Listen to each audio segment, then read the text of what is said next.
समंदर के बीच एक जजीरा था जहां वक्त रुक चुका था। उस जजीरे पर वो था कॉन्ग। जब एन पहली बार कॉन्ग के सामने आई तो जंगल खामोश हो गया। कॉन्ग ने एन को नहीं देखा। एन उसके हाथों में कैद थी। कॉन्ग उसे अपने गार की तरफ ले जा रहा था। गार के अंदर अंधेरा था, लेकिन उस अंधेरे में भी एक खामोश दर्द रोशन था। कॉन्ग ने एन को जमीन पर रखा और पीछे हट गया। एन ने उसे गौर से देखा। फिल्म किंग कॉन्ग की शुरुआत एक समंदर की गहराइयों के दरमियान एक दूर दराज जजीरा मौजूद है। ये जजीरा न्यूयॉर्क के वाक़ये से मुंसलिक है और यहाँ रहता है एक गैर मामूली मखलूक, एक ऐसा अजीमोशान बंदर जिसे किंग ऑफ एनिमल्स कहा जाता है। साल 2005 कैमरे की नजर ने इस कहानी को जिंदा किया, जहाँ एक लड़की एन डैरो अपनी हैरत अंगेज हिम्मत के साथ सामने आती है और फिल्म के शूटर कार्ल डेनहम हर लम्हे को कैद करने की कोशिश करता है। ये फिल्म सिर्फ एक कहानी नहीं बल्कि एक सबक भी है कि इंसान कितने गलत हो सकते हैं जब वो किसी जानवर के जज्बात को समझने में नाकाम रहे। किंग कॉन्ग हमें दिखाता है कि ताकत और खौफ के पीछे एक हसास दिल भी छिपा हो सकता है और इंसानियत की हुदूद को परखने का एक मौका भी फराहम करता है।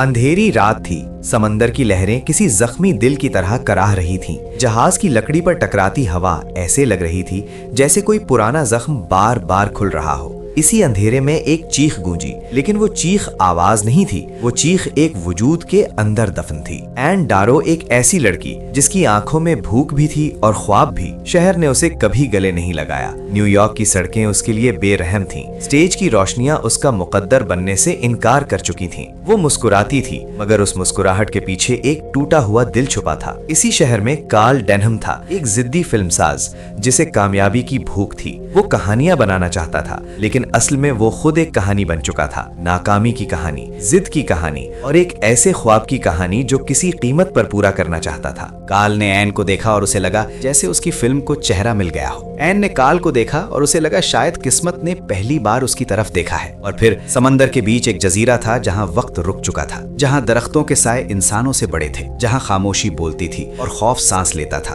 उस जजीरे पर वो था कॉन्ग, एक देव, एक वहशी, एक तन्हा बादशाह। दुनिया उसे उफरियत कहती थी, लेकिन किसी ने ये नहीं पूछा कि वो अकेला क्यों है, कि वो हर रात आसमान को क्यों तकता है, कि उसके सीने में धड़कने वाला दिल इंसानों से मुख्तलिफ क्यों समझा जाता है। जब एन पहली बार कॉन्ग के सामने आई तो जंगल खामोश हो गया। परिंदे उड़ना भूल गए और हवा रुक गई। कॉन्ग ने एन को नहीं देखा। उसने उसके खौफ को महसूस किया। उसकी आंखों में वही तन्हाई थी जो उसके दिल में बरसों से सो रही थी। एन उसके हाथों में कैद थी, लेकिन ये कैद लोहे की नहीं थी। ये कैद खौफ और तजस्सुस के बीच मुअल्लक थी। कॉन्ग उसे अपने गार की तरफ ले जा रहा था। हर कदम जमीन को हिला देता, लेकिन एन ने महसूस किया कि वो हाथ जो पहाड़ तोड़ सकता है उसे छूने में लरज रहा था। गार के अंदर अंधेरा था, लेकिन उस अंधेरे में भी एक खामोश दर्द रोशन था। कॉन्ग ने एन को जमीन पर रखा और पीछे हट गया, जैसे वो खुद इस लम्हे से डर रहा हो। एन ने उसे गौर से देखा। ये कोई अफरियत नहीं था, ये एक जख्मी रूह थी जिसने ताकत को ढार बना रखा था। एन ने हिम्मत करके मुस्कुराने की कोशिश की। वही मुस्कुराहट जो कभी स्टेज पर तमाशाइयों के लिए थी, आज एक देव के लिए थी। कॉन्ग चौंका।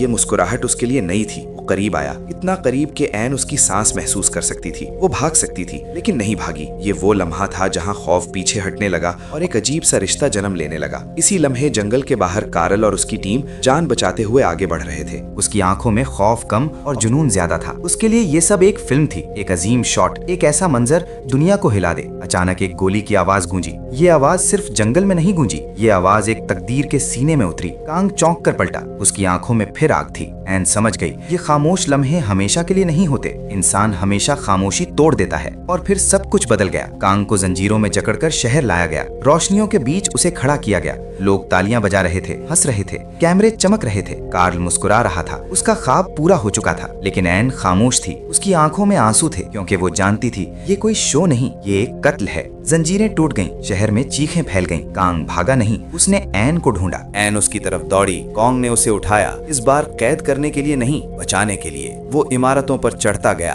आसमान में लोहे के परिंदे उड़ने लगे। गोलियों ने उसके जिस्म को छेदा। एन रो रही थी, चीख रही थी, लेकिन जंग ने आवाज नहीं सुनी। कॉन्ग ने आखिरी बार एन को देखा। उस नजर में न गुस्सा था न नफरत, बस सवाल था, क्या ये दुनिया हम जैसे लोगों के लिए नहीं बनी? उसने एन को आहिस्ता से नीचे रखा और फिर वो गिरा। आसमान से जमीन तक एक लम्हा गिरा। एक पूरी दुनिया टूट गई। शहर खामोश था, कैमरे बंद थे। एन उसके पास बैठी रो रही थी। वो बोली, तुम अफरीत नहीं थे, तुम सिर्फ अकेले थे। किसी ने कहा खूबसूरती ने अफरीद को मार डाला, लेकिन सच ये था कि लालच, खौफ और इंसान की बेरहमी ने उसे मार डाला। खामोशी छा गई और उस खामोशी में कौंग की चीख हमेशा के लिए गूंजती रही। इस फिल्म की दस्तावेजी कहानी के बाद बहुत ही खौफनाक दस्तावेजी फिल्म आने वाली है जो आपको हिला कर रख देगी। अगर आप चाहते हैं कि ऐसी दस्तावेजी वीडियोस आप तक बाकायदगी से पहुंचती रहें तो इस वीडियो को लाइक और सब्सक्राइब करना न भूलें।